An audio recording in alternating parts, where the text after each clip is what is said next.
models, the JETPs, the first losses, and really go into the elephant in the room, which is the fiscal space that we need to address in many of these countries. Sonia, I think it's, I'm so glad you brought in the concept of fiscal space because that is going to be one of the biggest challenges, especially since renewables, the first cost is a lot more Absolutely. than that of renewables. I think the financial models that you talked about will very clearly know whether you pass the money on, whether you take the guarantees up front, how do you ensure that money flows? So thank you very, very much. Priya, you have worked very closely with a number of organizations, including CEW, on the kinds of business models that have been successful in scaling up renewables. Yeah. Can any of those be used here? What is the learning that we have?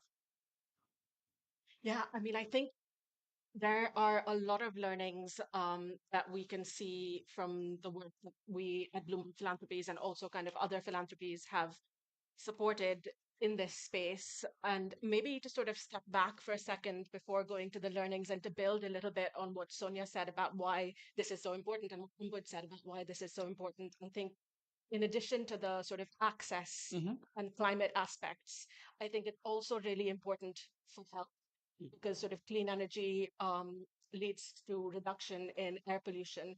And just the sort of latest research that came out a couple of days ago shows that fossil fuel burning is causing 5 million premature deaths per year. And that transition to clean energy and away from fossil fuels is one where we have a proven technology and is probably the single most powerful thing we can do now. Mhm. And a second aspect that I'd also like to highlight, linking back to sort of what Ambuj said, is around jobs and employment. So IRENA estimates that it's over 13 million jobs already in the renewable energy sector today, and the energy transition opportunity presents 40 million job opportunity by 2050. And that's also it's just in the sector, but there's all these related industries, as Sonia was mentioning, that renewable energy will Right. also help unleash jobs in. So it's in addition to the sort of access and climate elements, I prosperity elements are also really important for why we need to do this and why we need to scale it. Um, Coming back to some of the kind of lessons from our work, I think there's different aspects to it. I think there's aspects where data and research and identifying what the potential is and helping that can be really powerful. So an example of that is a recent report we did with CEW in India that mapped the rooftop solar potential in India Mhm. to be over 600 gigawatts. And that's an area while India has been really successful in grid scale renewable energy, rooftop solar has been lagging behind. And I think just demonstrating the potential of that will hopefully also help in development. Or in Indonesia, we supported a local think tank, IESR, to map potential there to help support the country's 18 gigawatt renewable energy target. So I think there's this one aspect of sort of data and research. I think there's another aspect of some of the kind of business models and actual kind of work on the ground and project preparation that can be done around that. So in India, for example, we've worked to support CW with some of their residential solar rooftop engagement in Delhi and kind of business models coming out of that with, I think, pooling together being more effective and being able to deploy sort of those resources that are having sort of individual customers. Or in Indonesia, we have tried to look at some of the airport solarization and actually found that the private sector was maybe kind of less ready than one would think for something like that. So I think there's lessons, I see. both ways. And a couple of other examples that I'd like to point to, building on what Sonia was talking about, sort of blended finance in the capital stack, is the Climate and Innovation and Development Fund, which is a partnership we've had with Asian Development Bank and Goldman Sachs, focused on projects in India and Vietnam, which with a $25 million fund has helped unlock sort of hundreds of millions in capital and has focused on sort of wind and solar projects Mhm. in Vietnam and storage projects in Delhi. But India and Vietnam, I think, are in some ways also sort of easier geographies, I think, in terms of what Umbaj had said previously about the untapped potential. Sort of Africa currently has, I think, about 60% the world's best solar resources, with just over 1% solar capacity. And I think there's just so much more that needs to be done there. And I think it's something that we are all trying to figure out. We're expanding our work in Africa, but we're new to it and we're learning. We're delighted to be partnering with the International Solar Alliance on the global solar facility that you are developing, which I think can be really innovative here. Thank you so much, Priya. I think that the whole issue of, you talked of the Indonesia airport, and it brought back to me something which is said very often in the energy circles, that you can't privatize till you first ensure uh, that they are profitable, or at Comment least est-ce qu'on making peut ends meet, s'assurer and que then you ces privatize. programmes soient In that similar rentables? manner, I'm Donc la wondering if the rentabilité est un point airports important or the dans private toutes ces sector discussions. operators of airports want a operating airport that makes Comment, profits comment c'est, before the donc shift les to opérateurs renewable des energy, aéroports because it privés, has not yet become the energy source of choice. But I'll leave that to you to think over, and I'll come back to you on it. Ashwin, at the Rockefeller Foundation, you have supported a lot of battery energy storage projects and solar mini grids, particularly in Africa, also in India. Where do you think the finance needs to go in order for large scale investment flow into these kinds of projects which help you and I, which help people? Yeah, thanks, Ajay, and thank you for having us here. It's a great way to start the week. Look, I mean, if I can be very um, candid, I think that, when we talk about DRE and mini grids, we're still in the millions rather than the hundreds of millions. If we talk about 650 or 725, if you take the IEA data of unelectrified, there's estimates that 400 million or so should be electrified through off-grid and DRE solutions. We're nowhere near that. If you look at battery energy storage, you know, if you're a small developing country trying to get access to your first 50 or 100 Yeah, megawatt project, you're at the back of the queue in the supply chain, let alone the financing coming through, let alone having the regulatory infrastructure in place to actually manage the project, et cetera, et cetera. So I think what we're learning is yes, there are all of these innovative ways in which you can use finance, of course, blended finance, put your, be the junior partner, whether it's grant or concessional debt, whatever that is, and create structures. Um, what I think is proving to become a real bottleneck that we're working a lot on now is creating the sort of partnership infrastructure that's needed to actually pool this capital. There's a lot of friction in the system. There are a lot of reasons to not blend capital. I see. And I think part of that is because the ecosystem is still not actually particularly well synergized. It takes a lot of relationship building, which I've sort of learned the hard way, I think. If you think about the 450 million in Africa who should be electrified by off-grid, you're talking about potentially the 10 biggest utilities of the future. Hmm. But we're still dealing with very subscale businesses. So we need a centric kind of approach to thinking about scale, thinking about the companies that are going to actually be serving 10, 15, 20 million customers over the next 10 years. And how do you create a one-stop shop ecosystem around them where they can get access to the philanthropic capital, they can tap into the World Bank's Ascent and DARES initiative, and then they can layer on top of that the kind of black rocks of the world if they would ever come to a place like Malawi. Um, and on battery storage, we're seeing something very similar. We'll be spending quite a lot of time this week on this battery storage consortium, you know, working with governments who are saying, we want to spend the next 10 years building out our grid infrastructure and the decarbonization pathway on that. But we need like five things at least. We need to develop a roadmap. We need policy and regulatory support. We need the project development support. We need, yes, financing, cheap capital to bring the cost down. But really interesting feedback we're getting is we need help with the supply chains. We need impartial advice on which technologies to actually be focusing on. I've had ministers describe the vultures are circling. We don't know which one to allow to land in terms of everyone claiming their technology being the best. So there's a massive kind of market asymmetry right now that I think we're really trying to work on through a consortium sort of model uh, on the storage backed by real money. To make and shape this market, it's going to take more than just conceptualizing the structure. We actually have to create the top down and bottom up sort of political architecture as Right. well.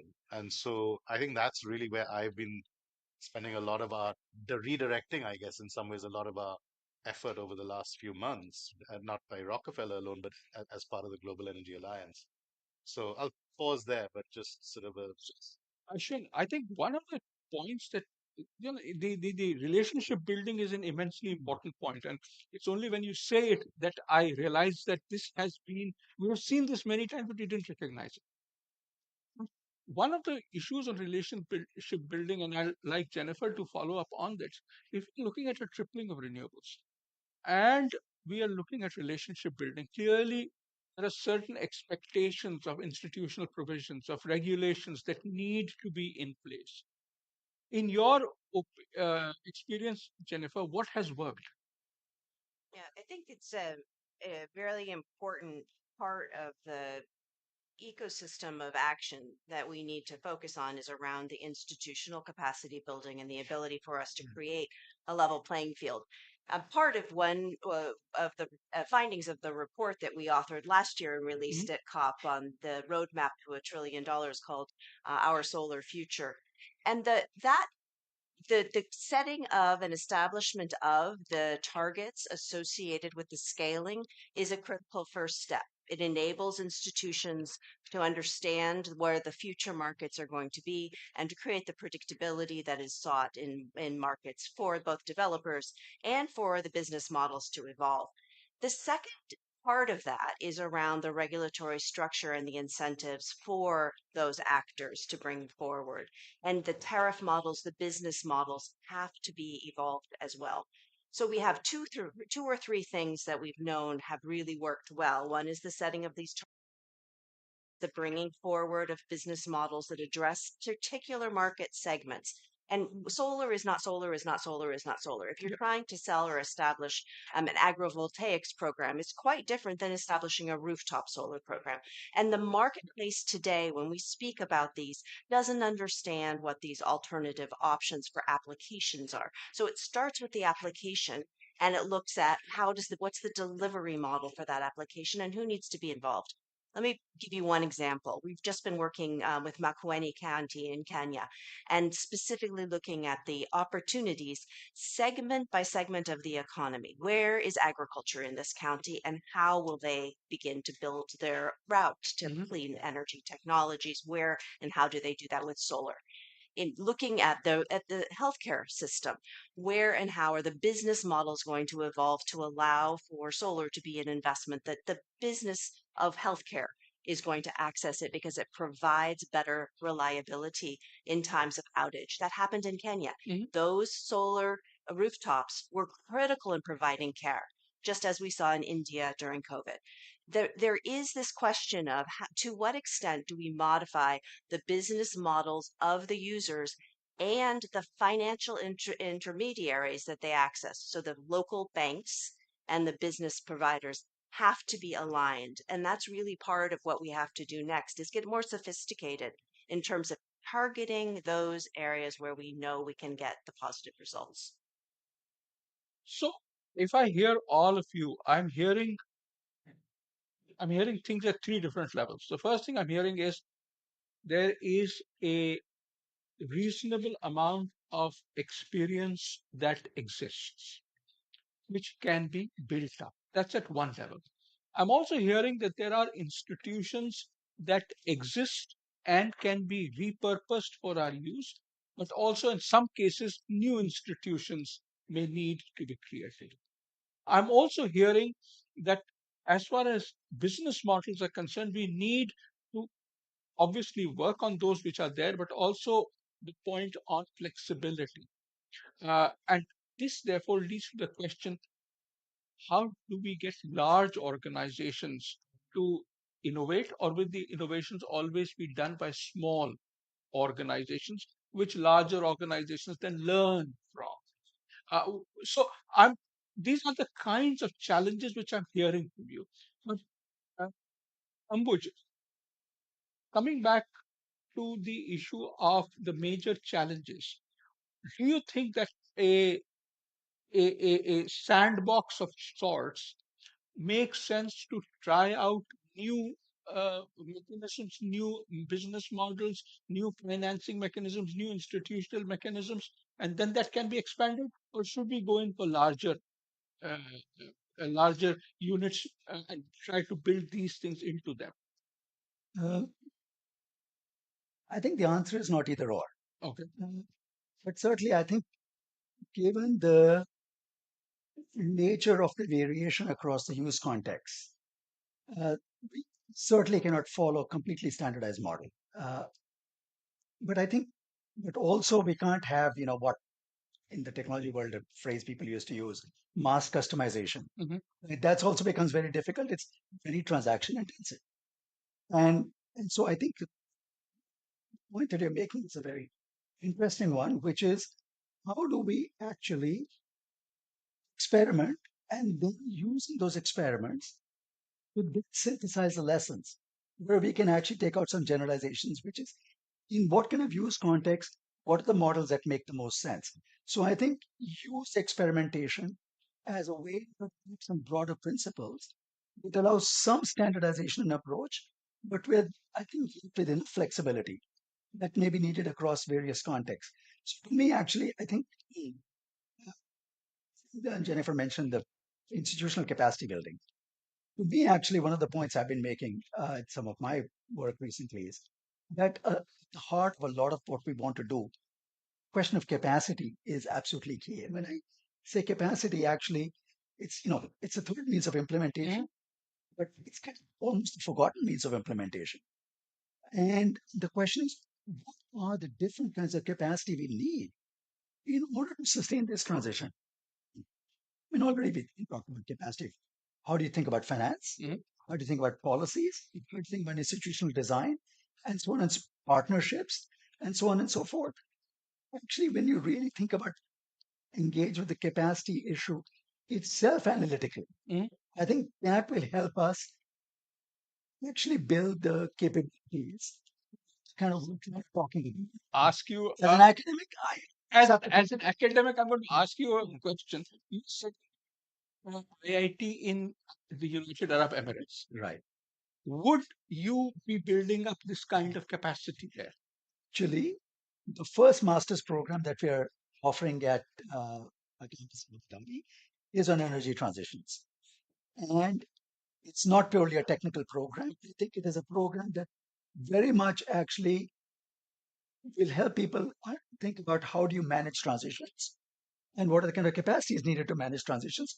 Because in the end, I think my own view is that you do need to develop this capacity, especially also in developing countries, so they can be full partners in this exercise rather than only recipients of models. Right. Well, talking, I'm going to make one additional point that I want to kind of do highlight. Want to highlight. I think a lot of our focus has been on tripling of capacity, and I think it is actually doable. I think we can fully do it in a way that allows us to expand energy access and get all the development benefits, health and others. But I think so if you really want to um, development benefits, you also need to think about parallel program Mhm. that is making sure that you can actually develop the technologies for providing local services and livelihoods. So it's not only about that's what comes back to the why we're doing this. Improve people's lives. Providing them clean energy is important. It also enables them many other things, and we need to make sure we also keep that. Yeah, I think this is a perfect segue to what I wanted to ask you. Uh, Very, very clearly, we are looking at new, let me call this as configurations, which is the technology, which is business models, which is also financing. As we look at these new configurations, would a lot of effort be spent in figuring out the different kinds of configurations, or do we have the constellation of configurations and we need to build them up? I think we have a lot of the configurations. We need to Okay, find them. good We question. need to find them. We need to find them. I think there is perhaps not enough in our community of actually taking almost like a Mm. literature review, like a really Right. taking a stock of what has Yeah. happened. Like I just transition. We talk about just transition and what models Hmm. exist out there of how you do that. It's just an example where there are pockets where certain countries have done it well, or certain Yeah, regions have yeah, done it well, or yeah. certain mayors have done it well. But they don't we don't necessarily talk about them as much as to how you would go about it. And I think on this we have, I mean, Ashwin and Jennifer, you will know many examples. I think what we need to be doing is then advocate for those case studies to then be taken at the level of regulation, at the level of Right. policy, so they can be actually adopted at the large scale. And I think that link doesn't necessarily take place. Yeah. So this is something on which I think this is an amazingly important issue that has been identified, and I think we will probably take this forward. I have to depend on a lot of my colleagues for their yes, but I would very much like to do this. Priya, uh, you had mentioned about the fact that there are a lot of business models which can be used, but there are also new business models that need to be developed. Where do you think the existing business models are best suited for upgrading or upscaling? I think, there's a lot, of lesson sharing which needs to be done and can be done around um, a lot of the policy targets and sort of policy target formulation, and also some of these kind of the older mechanisms that Sonia mentioned around feed-in tariffs and auctions. I think there are still sort of lessons to be learned from those, and applied in different policy contexts alongside the capacity building that needs to happen locally. I think there's also a lot that can be learned from how different stakeholders have worked together, Hmm. and sort of the partnerships that Hmm. Ashwin mentioned that I think are key to various of these sort of new innovative business models. So, for example, with just a little bit of technical assistance or project acquisition support, how more investment has been able to come in, sometimes in quite sort of small scale projects, which is something we've seen through the US India Clean Energy Facility, which is now continuing in a new form, where with the sort of assistance around legal and business model preparation that was provided, that's then been able to attract additional investment to come in. Or we've seen models where consumers have sort of pooled together with either, some of these also borrowing from other sectors, some of these microfinance and microcredit models that have been employed very effectively sometimes for business creation in terms of jobs and livelihoods, not necessarily always in the energy space. And I think there's lessons that we can take from that into some of the energy access expansion discussions. And I'm sure Ashwin will know more about this and has mentioned this before, but I think that beyond just the sort of capacity building, it's sort of the linkages then with storage and grid infrastructure, and how do we make that so it's not just kind of building the capacity, but what is the related infrastructure that needs to go with that. And then also in terms of sort of decentralized renewable energy and the kind of potential that has, that's an area where I think we still have a lot more sort of learning and figuring out to do. So, following up on what you said, Ashwin, you talked of building relationships. What do you think are the best ways to help build the relationships? So, actually, want to just connect it to this topic of Hmm. business models. I mean, a couple of points I'd like to emphasize. One is the best people to develop and evolve and shape the business models are the businesses themselves, Right. and you'll see that. And so, and that gets to the question of the relationship, even the relationship that we have with developers. You know, taking a long-term view, sort of sticking with it. Um, there are success stories out there. In India, we had OMC has raised more than $100 million from private companies, Chubu Electric, Mitsui Power. That's, on the back of three, four, $5 million of sort of soft philanthropic debt, 7 years ago. Husk just announced its 100 million close for Africa. Nigeria. These are promising signs. Um, so that's one thing, is that we need to find the companies that are actually really figuring out the business model and build them, Yeah. right? The second is something that maybe it comes up a lot, is this whole question of, when we talk about financing, it's the local currency Right. stuff, right? I mean, look at what's happened now with the currency deregulation in Nigeria, which is probably macroeconomically a very good idea. But in the short term, it's going to be a huge pain point for developers if they were borrowing in dollars, right? So I think trying to unlock the local banking as much as we can is another lesson we've learned of late. And we've done some of this stuff in surprising places. Myanmar, Hmm. of all places, really, really positive traction with local commercial private banks. In Nigeria as well, using some of our capital to create a local currency financing mechanism run by a local financial Right. institution, right? So things like that, I think, when we talk about relationships, it's those kind of commercial relationships also that I think have to um, really be strengthened. But to come to the broader question of relationships, I guess, you know, um, when I look at the battery storage question, it's a public sector issue because it's a heavily regulated sector. It's a private sector issue because the developers and the financiers and the utilities often are private, not always. Um, and so stitching those partnerships together and creating a sense that by working together we can move faster rather than go slower, because we're not going to go as slowly as the slowest moving part, but we can actually propel things forward.